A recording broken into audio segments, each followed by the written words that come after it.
Kenapa petani membutuhkan pupuk hayati Feng Shou untuk tanaman pertaniannya? Karena pupuk hayati Feng Shou di dalamnya banyak mengandung mikroba, terus banyak mengandung hormon yang sangat bagus untuk tanah dan tanaman. Kenapa tanah dan tanaman membutuhkan mikroba dari pupuk hayati Feng Shou? Karena pupuk hayati Feng Shou banyak mengandung mikroba yang dibutuhkan tanah, dan mikroba-mikroba tersebut terdiri dari ada penambat nitrogen, pelarut fosfat, pelarut kalium, yang dimana di situ bisa memperbaiki struktur tanah yang selama ini jelek menjadi akan lebih bagus lagi. Berdasarkan pengalaman di lapangan, penggunaan pupuk Feng Shou, berapa kenaikan hasil panen rata-rata petani yang menggunakan kombinasi pupuk Feng Shou? Selama saya ada di lapangan selama ini, saya mendampingi petani minimal mendapatkan hasil peningkatan produksi itu 10%. Bahkan saya pernah mendampingi petani sampai meningkat hasil produksinya itu 150%. Apakah pupuk Feng Shou bisa digunakan untuk semua jenis tanaman? Ya, memang pupuk Feng Shou bisa digunakan untuk semua jenis tanaman, dari tanaman pangan, tanaman hortikultura, bahkan ke tanaman keras. Karena pada dasarnya pupuk Feng Shou itu adalah pupuk pembenah tanah. Kenapa tanah dan tanaman membutuhkan mikroba dari pupuk hayati Feng Shou? Karena pupuk hayati Feng Shou banyak mengandung mikroba yang dibutuhkan tanah, dan mikroba-mikroba tersebut terdiri dari ada penambat nitrogen, pelarut fosfat, pelarut kalium, yang dimana di situ bisa memperbaiki struktur tanah yang selama ini jelek menjadi akan lebih bagus lagi. Bagaimana cara penggunaan pupuk Feng Shou untuk tanaman berkayu keras seperti sawit, lada, kopi, dan cengkeh? Penggunaan pupuk hayati Feng Shou pada tanaman keras, pertama-tama kita bisa larutkan pupuk Feng Shou dengan air 1:100, diamkan 30 menit, kita semprotkan pada lubang tanam.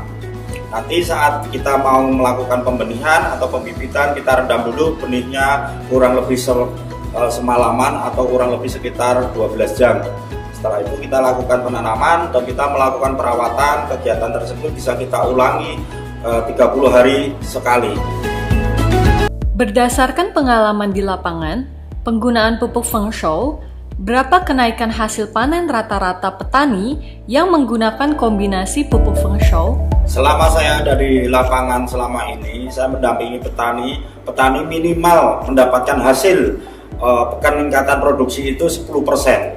Bahkan saya pernah mendampingi petani sampai meningkat hasil produksinya itu 150%. Bagaimana cara penggunaan pupuk Feng Shou untuk tanaman pangan seperti padi, jagung, dan kedelai? Pertama-tama kita encerkan 1 liter pupuk Feng Shou berbanding 100 liter air. Nah, setelah itu kita semprotkan pada lahan yang akan kita tanami. Sebelumnya nanti kita akan juga bisa melakukan pembibitan. Kita rendam dulu benihnya kurang lebih sekitar 1 malam, baru kita bisa tanam benihnya ke lahan yang sudah kita aplikasikan pupuk Feng Shou tersebut. Untuk perawatannya nanti bisa kita lakukan pada umur 14 hari, terus umur 27 hari, dan umur 35 hari setelah tanam. Nah, penggunaan pupuk Feng Shou itu sendiri bisa dihentikan kurang lebih nanti 1 minggu setelah menjelang panen.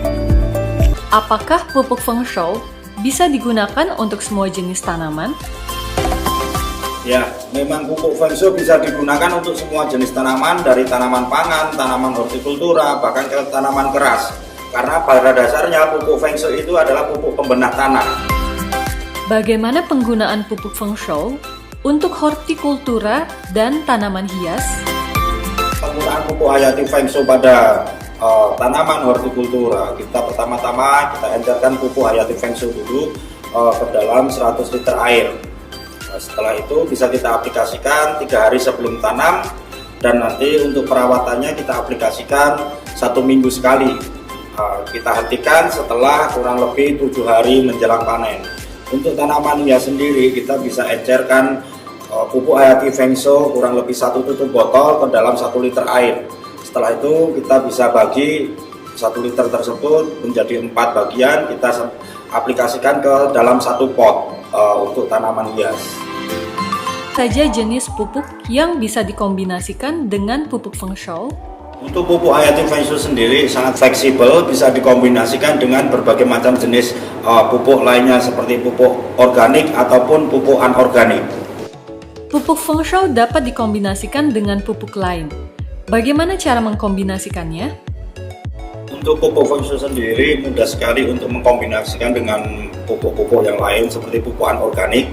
Nanti kita kasih jeda waktu sekitar 3-5 hari setelah menggunakan pupuk anorganik. Semisal kita melakukan pemupukan anorganik di umur 7 hari, nanti di umur 10 hari bisa kita lakukan pemupukan dengan menggunakan pupuk hayati Feng Shui tersebut. Dan kita lakukan begitu juga seterusnya sampai nanti menjelang panen. Apakah penggunaan pupuk Feng Shou dapat dikombinasikan dengan pestisida? Penggunaan pupuk Feng Shui sendiri bisa dikombinasikan dengan pestisida, akan tetapi pestisida tersebut tidak mengandung bakterisida karena bakterisida adalah sifatnya membunuh bakteri, sedangkan pupuk Feng Shui tersebut adalah bahan bakunya dari bakteri, sehingga kalau nanti dicampurkan oleh bakterisida, bakteri-bakteri atau mikroba-mikroba yang terdapat di dalam pupuk Feng Shui tersebut akan mati semua, akhirnya akan menjadi isinya air saja. Apakah pupuk Feng Shou dapat digunakan tanpa kombinasi dengan pupuk lain? Penggunaan pupuk Feng Shui sendiri harus dikombinasi dengan pupuk yang mengandung NPK atau nitrogen, fosfat, dan kalium. Karena komposisi untuk pupuk Feng Shui sendiri adalah pupuk hayati yang dimana isinya mikroba. Di situ sebagai pembenah tanah. Nah, pembenah tanah tersebut tidak bisa dikonsumsi langsung oleh tanaman sebagai nitrogen, fosfat, dan kalium tersebut.